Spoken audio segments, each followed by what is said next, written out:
Okay, we are here and we're about to ride Kawasaki's GTR, which I am actually really excited about. We'll try not die, and Kaz is taking my CBF. Are you excited, Kaz? Oh, I think he's excited. Yes, I'm excited. This is much like all other bikes I've ever sat on since I got that GTR. It's like a push bike compared to it. Ooh, ooh! I'm excited for this now. So, enchanté, sir. Indeed. Oh my God! I better put my visor down.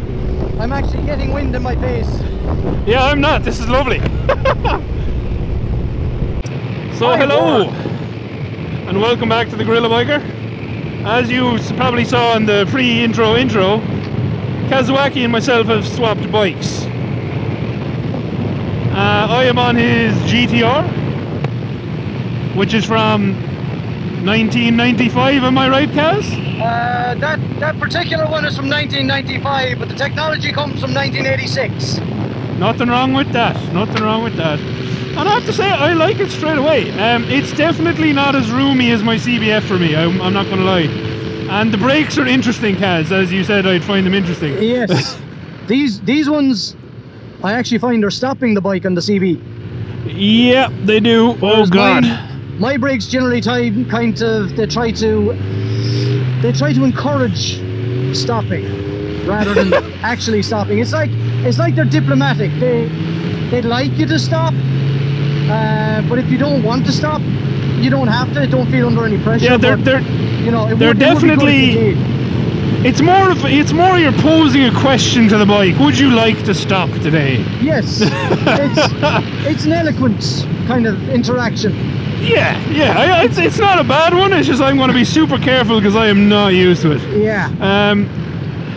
I will say as well, my feet are too long for the space that has been left for one to do foot movements in the gear area. So if you are as tall as I am, this model of the GTR is probably not for you.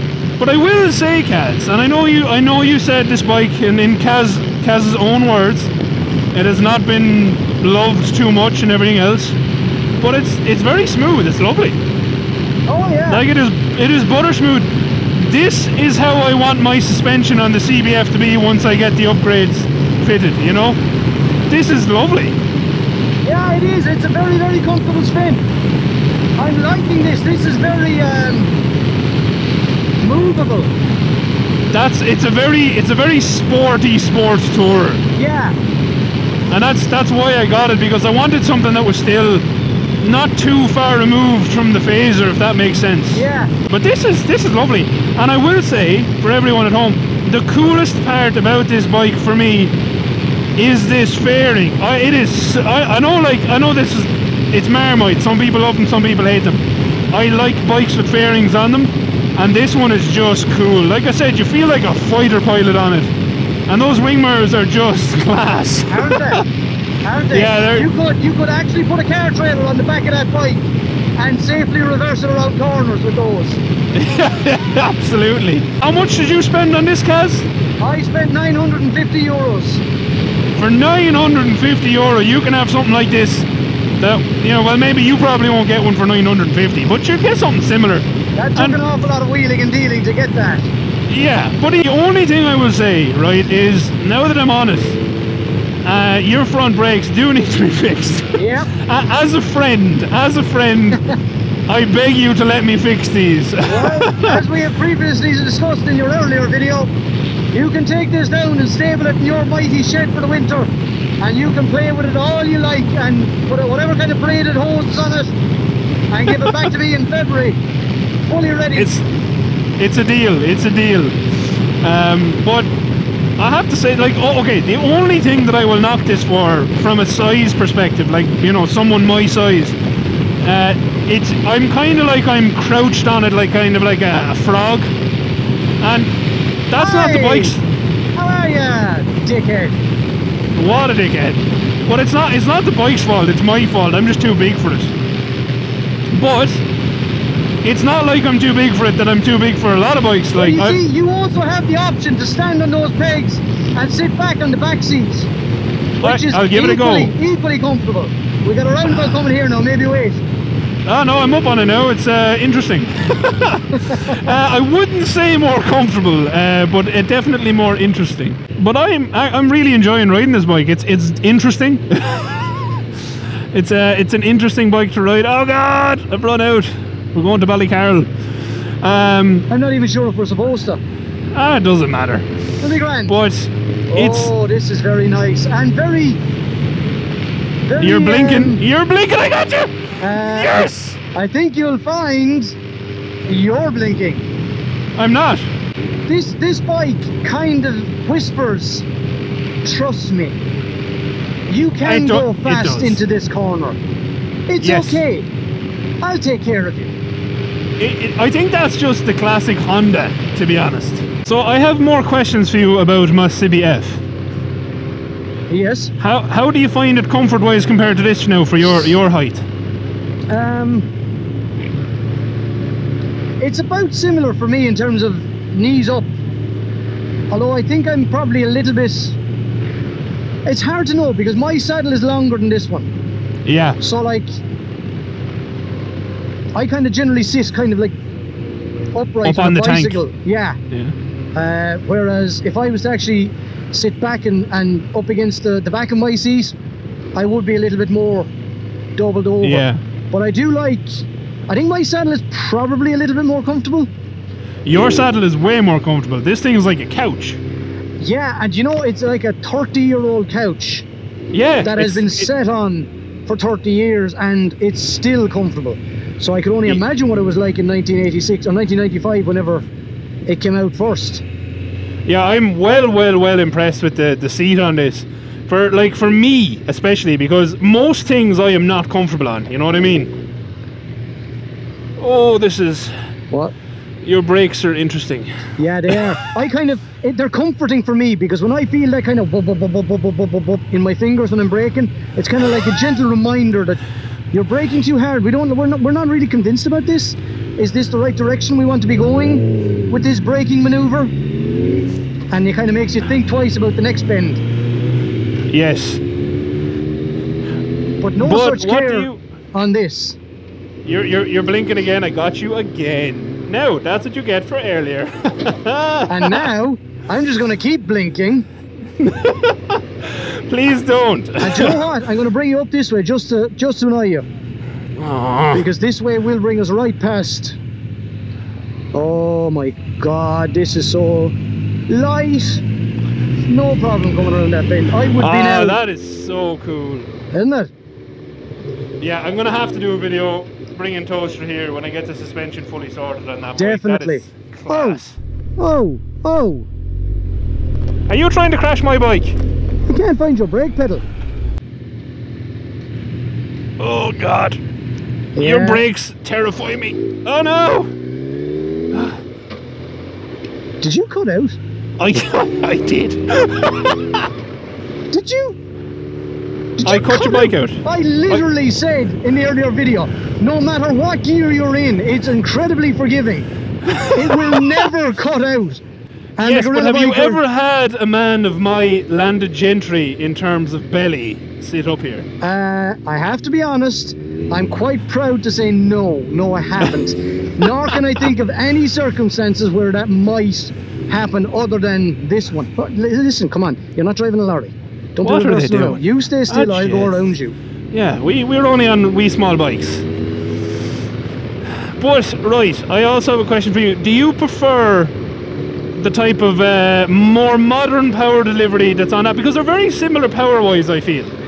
So do you prefer the EFI-ness, or do you miss your carbs?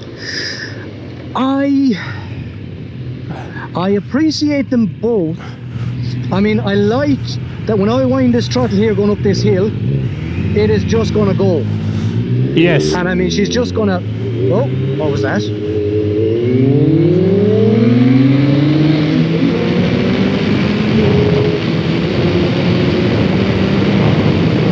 It's almost effortless.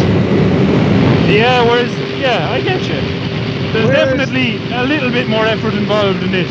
Like, when I'm winding the throttle on that, it kind of feels like there's a direct correlation between how hard I'm twisting. Yeah, you know, I get that. I mean, if I twist it now with 2 fingers on this, it still goes. Whereas if I twist my one with 2 fingers, it's like, ah, come on, will you hold the bloody thing? No, that bike is, I love it. The power delivery on it is just so smooth, so predictable, so delicious. So roadworksy. To use a term that is not suited to power at all, delicious. And are you genuinely not terrified of your brakes all the time? No, I've gotten used to them. That worries me, I'm not gonna lie. Yeah, I know, they're not good. But you see, I made the mistake of when I did my research and the original, you know, Motorcycle News review of the 86 bike or whatever it was. Yeah. The review said the one drawback is the brakes. It doesn't like to stop. And I kind of went, ah, so they're meant to be like that. That's fair enough. And then I just got used to them. Oh God. Your back brake is quite good. That's it. That's what I put it down to. I put it down to, like, when I'm stopping and I get that bub feeling in the pedal or in the lever. That's my signal to push a little bit harder on the back, please. I will say that this pulls from down, like I'm at 2,000 revs, and it's just a nice swooshy. Yeah. Now look how good he looks on it. Look at how good he looks on it. It makes him look good. Actually, how do I look too bunched up on it? No, I don't think so. I think the width of the fairing is making it look like I fit. Yeah. And the top box is hiding your arse as well, so. That's class. That is deadly. You know, there's nothing cooler than seeing an old biker on an old bike like that with the fag in the mouth and the open face helmet. He was legitimately smoking a cigarette while riding a bike. Yes, he was. I have to say, my bike looks great in rear view mirror. I'm gonna hopefully people can see that, because that looks fantastic. Yeah, but you know what? A lot of that is because of those mirrors. 100% these mirrors are helping. I will say one of the redeeming qualities of this bike, we'll leave the brakes to one side because that is not one of them. The mirrors. I'll tell you what, right? Just off the bat, like this is like the shortest first ride review I've ever done. Usually I like to put a few hours on a bike, but just say for off the bat, your seat is incredibly comfortable. I can imagine you putting in hours upon hours upon hours just cruising on this. Oh yeah. And the power definitely complements that. The way it's delivered, it's never too much, it's never too little. It's just nice. And like, this is just a cool place to be. This fairing and cockpit is just cool. Anyone who thinks this isn't cool, I don't know, maybe they're just like modern TFT displays or something, but like for me this is cool, you know. The only downfall is the brakes, which we'll see how much of a downfall that is when I get my paws on them to fix them. They might not be as bad as we both think. Yeah, you know? They also might be. They might be, but that pulsing is definitely not okay. Yeah.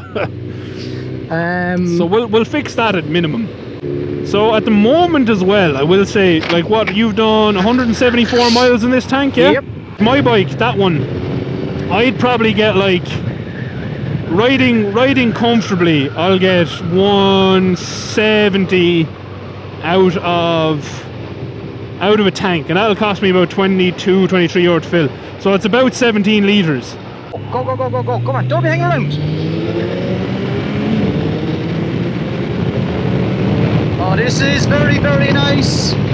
This is very, very nice. I could get used to this. The one big difference I'm finding with this is there is wind. Oh yeah, yeah. Like when you ride a motorcycle, I've forgotten, like when you ride a motorcycle, there is forced air coming against you. I've forgotten that from riding on that thing because you have this shield wall. Pretty much, it's like a kitchen window up in front of you. Yeah.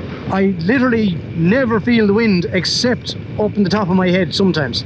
No, that's the thing. Like I quite like obviously my Magna is naked, so that's wind. That's wind everywhere, into every crevice that is part of your body. That's wind, you know. But that one, it's quite a blustery bike, and it doesn't bother me, but I can see it bothering other people, because it is. Look, it's a tourer. You know what I mean? It's not a Grand Tour by any means, although that is the Grand Touring model with all the, you know, the panniers and the extra bits. Yeah, and what did we say earlier? The massive tubular steel for the grab handles. Because whatever was lying around in the workshop, that's what they made the GT kit out of. Oh, that's cool. Multiple coolness. Sorry, little segue into coolness. But that's one thing about it. It is like, as a Grand Tour, it is blustery. But I think all of that can be forgiven, because as soon as you get out on the open road and drive it on a bit, it you know, it pays it all back in fun. Yeah, it feels kind of like that feels solid in the way a good full back feels solid. Yeah. This looks more like a kind of it feels like more of a rangy kind of half back who might sneak forward and poach a few points, kind of solid. But you see, the thing about that is as well, is those bikes, and I actually, yeah, by the time this is out, that video will have been out, it's criminally underrated, you know what I mean? Yeah. And it's something that baffles me, because even when I bought that, there was one or two people like, oh, that's a boring bike. No, it's not. Honestly, I know you were saying about the suspension. It feels lovely to me. Like, this is quite supple in these corners, you know. Oh, yeah. Especially for, again, and I hate to go back to it, because I'm not trying to bash you. But when you said you haven't given this all of the love, say, that I might have given it, it's absolutely fine. Like, it's not crying about it, you know what I mean? No. She does take the abuse well. She's very good natured in that sense. Yeah. Like, yes, it couldn't do with the braided brake lines. And I should probably start warning you when to brake, to give you that little bit extra, because you're not used to it. Other than the brakes, which we're gonna put them down to maintenance, okay? So we're not gonna fault the bike for them, because I think that's unfair. We'll just say that they can be fixed. So if you had a bike like this that had, you know, perfect brake maintenance, you'd probably be fine. The only thing I would say, if you're a taller person, I am feeling pressure on my hips already, and I haven't been on this bike that long. And also definitely the toe thing, like my toes are hitting your fairings when I'm changing gear. Yeah. You'd get really fed up with that really quickly. But again, that's not the bike's fault, you know what I mean? It's from a design perspective, that is bloody gorgeous. That's the other side of what you were looking at earlier. Yeah, and it's stunning. That's absolutely beautiful. Yeah, this is the road I was talking about now. And it's every bit as nice going back the other way into Stradbally. I will say, I'm really enjoying this through these bends. I know I'm not pushing it as much as I push that bike, and you're probably getting pissed off behind me, but it's just nice wafting along. It's what it does well. Which is really what this is probably designed for. Yeah, that's what it does well, just cruising along, and when you want to, you can wind the throttle and have some fun. Provided you've got confidence in your brakes. Yes, yeah, if I had confidence, I'd probably push on a lot more. If I was to say to you, right, just both of these bikes in perfect mechanical condition, side by side, and like value, it doesn't matter, right? They're both in perfect mechanical condition, both perfect physical condition, aesthetically wise. Which one would you take home? Oh, I'm gonna say the GTR, for the very simple reason that this has got a chain. You got there before me, because I was gonna say, right, I wouldn't take, if I had both of these and I had the option, I'd take the Honda because it just fits me better. That is what it is. But if I could sample from both, I'd probably make that cockpit a little bit cooler, even though I think it's a nice cockpit as well. And definitely I would take the shaft drive, because, you know, for a Grand Tour, I think a Grand Tour kind of has to have shaft drive, doesn't it? It does, because if you're putting up any kind of mileage at all, any kind of serious mileage, that's something you're going to be having to stop for far too often. Oh yeah, like as I said, I've already done the chain on that twice, and I have not owned it that long, you know what I mean? Well, there you go. And I've had that 3 years and I've still not gone near the shaft oil. But that's the beauty of it. That's the beauty of it. Definitely haven't gone near the brakes anyway. Which one do you think sounds better? Oh, They've got different sounds. That's not a fair question. Why is that not a fair question? Because I like the way this one sounds. Just on the... Oh, that sounds good. That sounds like 1,000 angry wasps. Whereas that, give it a blip, that sounds like... Like, yes, I can go fast, maybe. Yeah, it's like... It's like... This is kind of like your primary school teacher from 3rd class who had a kind of like horn-rimmed glasses and you're very bored today. Whereas that sounds like the teacher that goes, sit down! Yeah. You know, you respond to both of them differently. Yes. I don't know, it's a strange analogy, but that one has a kind of a grunt. Yeah. That one sounds ignorant. This one sounds like an energetic Benedict Cumberbatch. That's a great analogy. Well, that's it really, I think. I do really like this bike. I will say that before we close out. All of the failings of the bike are more the failings of me being too large a human. And the brakes are terrifying. But that's Kaz's fault. So, if you watched, thank you very much for watching. If you've liked the video, please like and subscribe, and also head over to Kaz's channel. I'm sure he'll have a version of this out at some stage in the distant future, maybe. Yeah, or maybe near future. Hurry. There's no hurry to get over. No hurry that. at all. As always, a very special thank you to my Patreons, of which Kazawaki is one. You're all legends. And until next time, thank you very much for watching. Thank you very much indeed. Adios. Outro crew. The real question, which cockpit do you prefer? This one? Or that one? And I'm swapping the Kaz's camera right now. That one.